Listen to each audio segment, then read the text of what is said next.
Alhamdulillah Rabbil Alamin. Wassallallahu wasallam wa baraka ala Sayyidina Maulana Muhammadin wa alihi wa sahbihi ajma'in.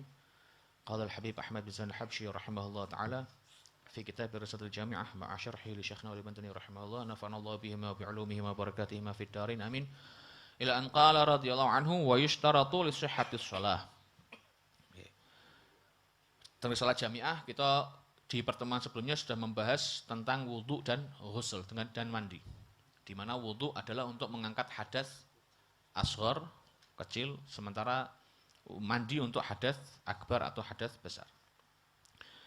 Maka kemudian beliau melanjutkan dengan penjelasan atau pembahasan tentang syarat-syaratnya, syarat sahnya sholat. Ya. Syarat sahnya sholat.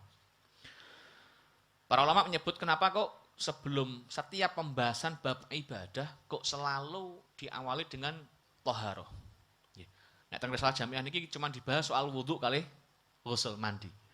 Di kitab-kitab lain, misalnya Safinah, mungkin dibahas soal cara membersihkan najis. Cara misalnya mungkin kepengen wudhu atau kepengen mandi, cuma tidak ada air tayamum. Cara apa? Ketika tempatnya nanti terbuat dari emas atau perak itu ada babul aniyah. Jadi pembahasan toharoh ini selalu ada di awal kitab atau pembahasan ibadah. Ini para ulama nyebut bahwa itu adalah isyarah, sebagai isyarat bahwa sebelum masuk ke dalam ibadah, zahirmu harus bersih dengan harapan nantinya ya batinmu juga akan menjadi bersih. Ya. Iku isyarahnya ngoten. Jadi ketika fikih membahas zahir, ya, maka fikih menjelaskan bersih thaharah secara zahir niku ngeten. Harapannya ada apa istilahnya? Keinginan dari kita atau niat dari kita, semangat dari kita supaya yang bersih saat ibadah ini bukan cuma zahir tapi juga batin. Ya. Di sini beliau lebih Hasan Habsyi menyatakan wa yushtaratul sihhatis shalah, disyaratkan untuk sahnya salat yang pertama ma'rifatu dukhulil waqti. Ya. Karena salat itu innas sholata kanat 'alal mu'minina kitaban mawquta. Salat itu merupakan kewajiban yang ada waktunya. Maka syarat sah pertama orang ya, dianggap kalau sholatnya sah ini adalah saat dia ma'rifatu bidkhulil waqt. Ya. Tahu waktunya, masuk waktunya sholat. Ya. Jadi tidak iso, niatmu sholat maghrib, ya, tapi sholatmu jam 5 subuh, tidak iso. Ya. Atau misalnya niatmu sholat zuhur, tapi karena kowe meh lunga bar zuhur, mbok majuke jam 10 ngono ora iso. Ya. Nah, caranya bagaimana mengetahui masuk waktunya sholat? Yang pertama biyaqinin, dengan yakin, melihat langsung.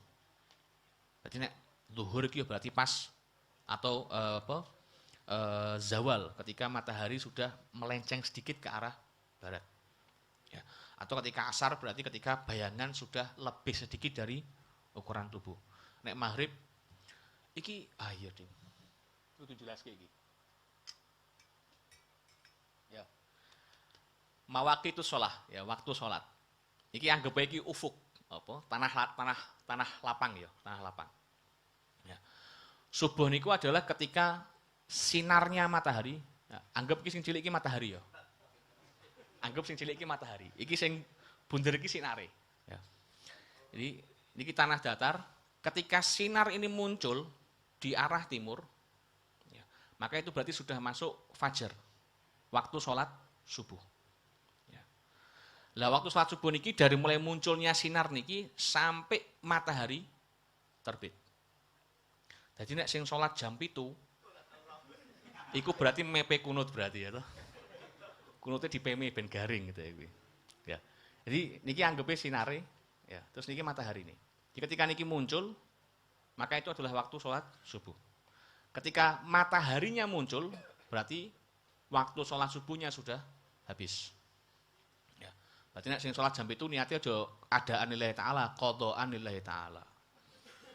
Ya. Terus nanti setelah dari ujung ufuk ini, sing wajib lah ya. Nanti ketika matahari pas di atas, ya, ini namanya waktu istiwa. Waktu istiwa niku ketika matahari pas di atas, bayangan tidak kelihatan. Tapi nek rodok miring sedikit ke barat, bayangan mulai kelihatan, itu berarti masuk waktu zawal, berarti masuk waktu zuhur. rodok miring sithik. Waktu zuhur. Matahari ke arah barat yang sekiranya ketika ada benda, bayangan benda niki ukurannya lebih panjang sedikit dari benda aslinya. Ya, berarti niku sudah masuk waktu asar. Ya. Ketika matahari, ya seniki wau ya, iki sing cilik matahari ini ya. Ketika matahari terbenam, sudah tertutup, sudah tertenggelam, sementara sinarnya masih ada, niku masuk waktu maghrib. Ya. Ketika sinar matahari hilang plus sama sekali, baru masuk waktu isya. Ya. Iki meh mbok apalke apa kowe tetep nganggo apa? NU online karepmu lah ya. Pokoknya tak kayak ngerti sih pokoknya ya. Lah, cara taunya atau cara untuk tahu adalah biyakin, dengan melihat sendiri. Ya.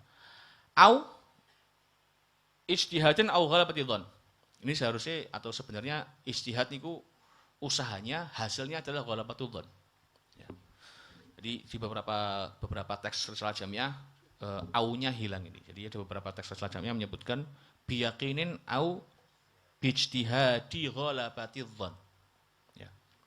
Ala kulli hal, kalau dia tidak yakin, kalau dia tidak melihat sendiri, ya karena misalnya terkungkung di dalam, misalnya yang jeruk, nah terkungkung di penjara, kita kok elek itu, terkungkung neng mall lah misalnya lah, ya, sing rada enak kan, ya padang kabeh ono asena, misalnya dengan teng mall, ya tidak melihat sinar matahari, baik matahariku tenggelam atau terbit, tidak kelihatan, ya, maka itulah saatnya disebut dengan ijtihad.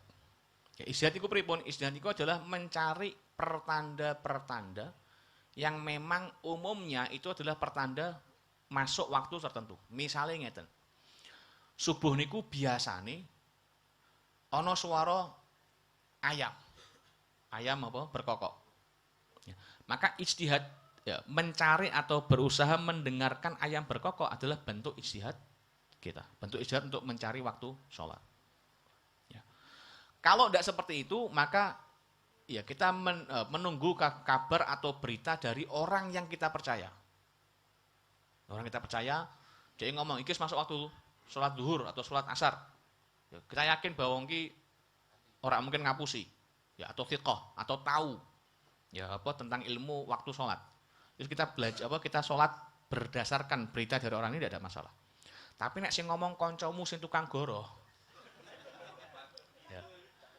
Apa meneh sing nek ditagih utang melayu ngene iki. Terus dia ngomong iki saya waktu sholat iki. Ya coba percaya. Jate buka-buka ya. Ya jadi dapat kabar dari orang yang thiqah, yang bisa dipercaya. Kenapa kok begitu? Karena fa in shalla ma'asyak. Karena kalau dia sholat dalam kondisi syak, ragu. Ragu ini sudah masuk atau belum. Aku diomongi mbek koncoku supaya waktu maghrib, tapi kok koncoku iki seneng goroh iki. Nek ditagih utang ki alasane macam-macam iki. Ya. Ragu, ya. Maka keraguan tadi menjadikan lam tasihha sholatuhu, menjadikan sholatnya tidak sah. Ya iki penting, ini catat perlu digarisbawahi lah. Pokoknya ibadah apapun ya, ibadah apapun yang tersisipi atau yang kemasukan syak, ya, ibadah itu menjadi bermasalah. Tinggal nanti di beberapa kondisi masalah ini ada yang dimakfu, ada yang tidak dimakfu. Dalam konteks sholat, ya, yakin atau ragu, syak dalam masuknya waktu sholat menjadikan sholat tidak sah. Ya, menjadikan sholat tidak sah. Wa yasharatu aidan, dan juga disyaratkan untuk sahnya sholat adalah ma'rifatul qiblah, ya, mengetahui arah kiblat. Sama kayak tadi, biyakin, dengan yakin melihat langsung atau dari kabar orang yang bisa kita percaya. Ya. Jadi gampang kok buka aplikasi, ya, sak gambari iso ketok. Jadi nek jaman riyen niku tiyang sholat tebih saking Ka'bah niku diceritakno iso ndelok Ka'bah. Wah iku keramat. Saiki aku mbek awakmu iso keramat gitu. Buka HP, ono sing ono fotone dek ngarep salat ya. Salat ndelok Ka'bah. Seko Semarang, itu keramat itu. Ya, ma'rifatul qiblah. Jadi harus tahu kiblat. Salah kiblat hukumnya sholatnya tidak sah. Ya, tidak sah. Bahkan Nabi niku, jadi dulu kiblat pertama kali adalah ke arah sholat kiblat sholat adalah ke arah Masjidil Aqsa. Pertama sholat wajib, niku arah kiblatnya adalah ke Masjidil Aqsa.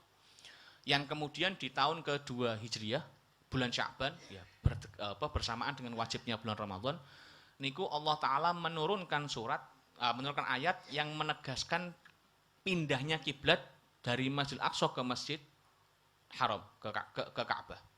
Ya. Dalam saat ayat itu turun, Nabi niku sedang dalam sholat zuhur. Sholat. Ya.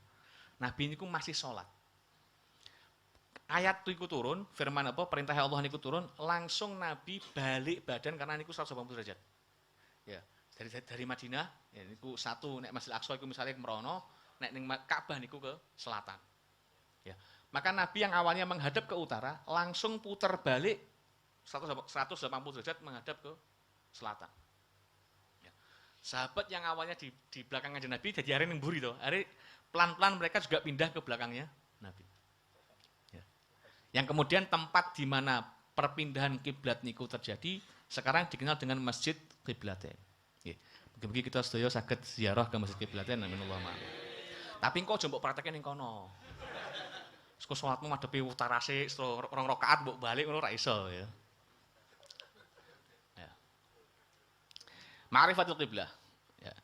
Kemudian wajibu dan juga untuk menjadi syarat sahnya sholat adalah wajib satrul aurah, menutup aurat. Untuk laki-laki auratnya adalah di atas lutut dan juga di bawah pusar. Jadi antara lutut dan pusar niku aurat. Sementara untuk perempuan dalam sholat itu adalah semua tubuhnya kecuali telapak tangan dan wajah. Wajah sama telapak tangan, punggung maupun dalamnya. Ya, jadi misalnya sholat tutupan ngeten sah. Atau tapi nek sholatnya ngeten ini kita lihat berarti belum menutup aurat. Yang wajah juga sama. Wajah niku dipaske garis iki. Tapi nek saya lebih sithik. Berarti nek apa iki jenenge? Jakun. Nek wong wedok jakun malah nggo wagu gitu. Ya pokoknya bagian sini kelihatan, maka berarti belum nutup aurat. Lah syaratnya penutup aurat napa? Syaratnya adalah wajib penutup aurat bisa tirin. Harus menggunakan benda yang bisa menutup. Apa yang ditutupi oleh benda ini launal basyarah. Warna kulit. Ya.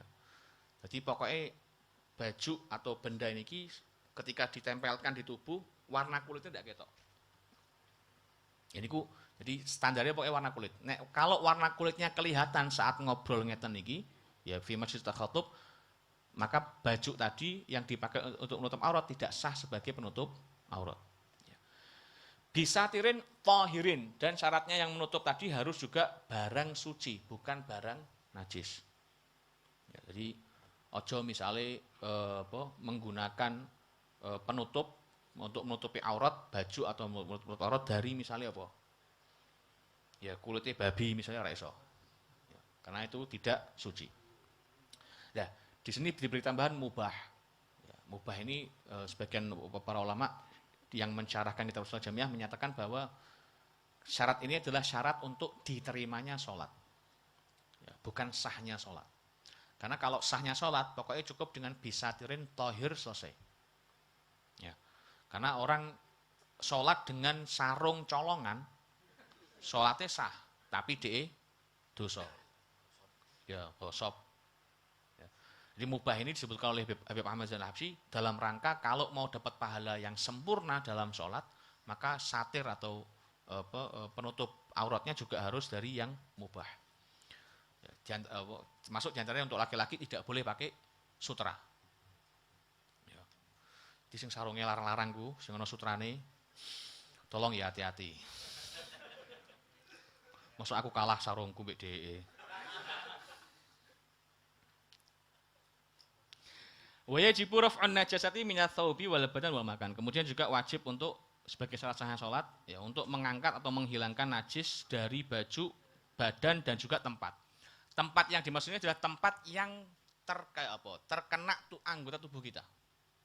Jadi misalnya kalau jenengan sholat najis ngun sebelahmu, selama tidak kena anggota tubuh kita tidak ada masalah. Tapi jadi masalah kalau barang najis tadi misalnya ditaleni ngene awake dhewe, iku jadi masalah. Cuma kan kurang kerjaan gitu. Lah apa barang najis kok taleni barang? Wong dibuang wae mbumbono sing nampa kok. Buang wae mbayar 2000 kok. Ya wajib 'alal qadiri ayyusalli al-fardha qa'iman. Kemudian yang wajib bagi orang yang mampu, yang qadir ayyusalli al-fardha qa'iman, untuk salat fardu dalam kondisi berdiri. Ini beberapa ulama menyebutkan ini di syarat, beberapa ulama lagi menyebutkan ini di dalam rukun. Ya. Keduanya sama-sama boleh, artinya ini bisa disebut di rukun maupun bisa disebut di syarat. Ya, karena disebut di syarat karena kemampuan berdiri tadi sudah dimiliki sebelum takbiratul ihram. Sementara bisa disebut di rukun ketika setelah takbiratul ihram orang ini bertahan bisa berdiri selanjutnya sampai selesai sholat.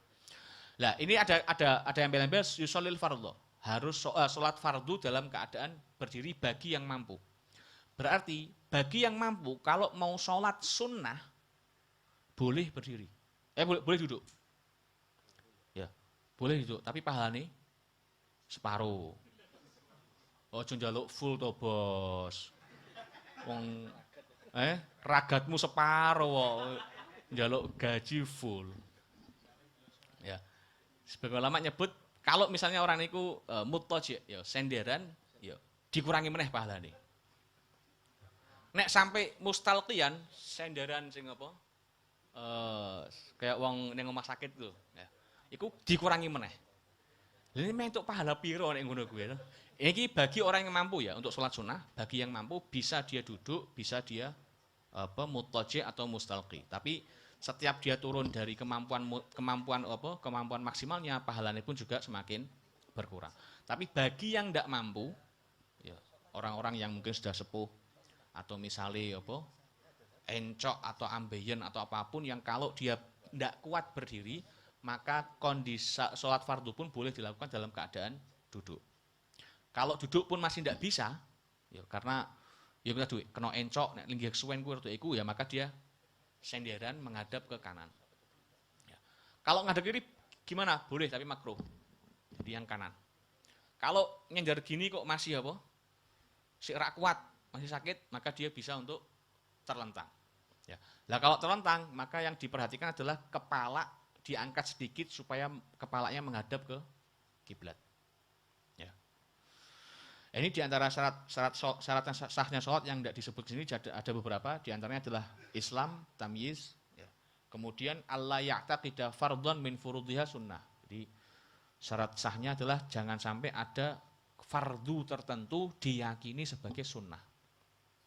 Ya.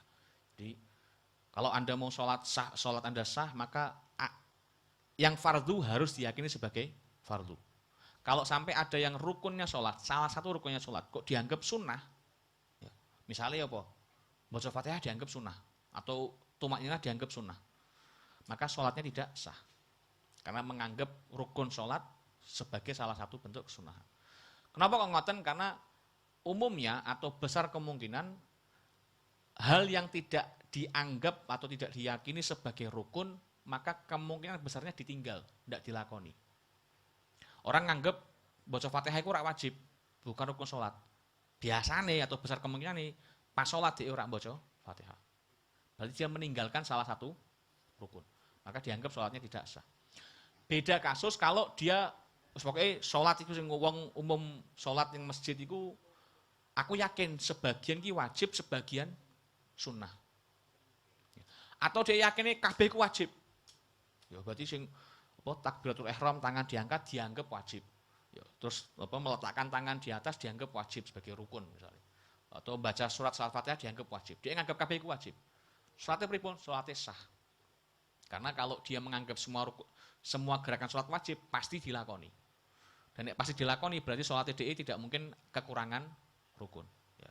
Jadi syarat salat adalah tidak meyakini salah satu fardu tertentu sebagai sebuah sunnah. Yang juga tidak sebut sini adalah astagfirullahaladzim, satu lagi Islam tamyiz sunnah. Astagfirullah. Satu lagi yang penting. Ya engko nek pas kelingan tak eling meneh ya. Sekali lagi ini adalah syarat sah. Ya, syarat sah. Syarat wajibnya napa? Syarat wajibnya muslim baligh aqil. Syarat wajibnya sholat muslim baligh aqil. Dalam bahasa lain disebut dengan mukallaf. Berarti siapapun orang. Oh ya, thaharah minal hadatsain di antara yang tidak disebut. Ya. Yang disebut sini syarat sah sholat adalah thaharah minal hadatsain, suci dari dua hadas, hadas akbar maupun hadas asghar. Sekali lagi, syarat wajibnya sholat adalah muslim baligh aqil atau dalam bahasa lain disebut dengan mukallaf. Berarti nek wong iku muslim tapi durung balik berarti durung wajib. Muslim balik tapi ora berakal, edan, berarti juga tidak wajib. Muslim balik berakal tapi ngedan tetap wajib sholat. Ya Allah alam bisa insyaallah panggil malih di pertemuan selanjutnya, mudah-mudahan tetap sehat walafiat dan bisa mengamalkan apa yang kita pelajari. Bismillah.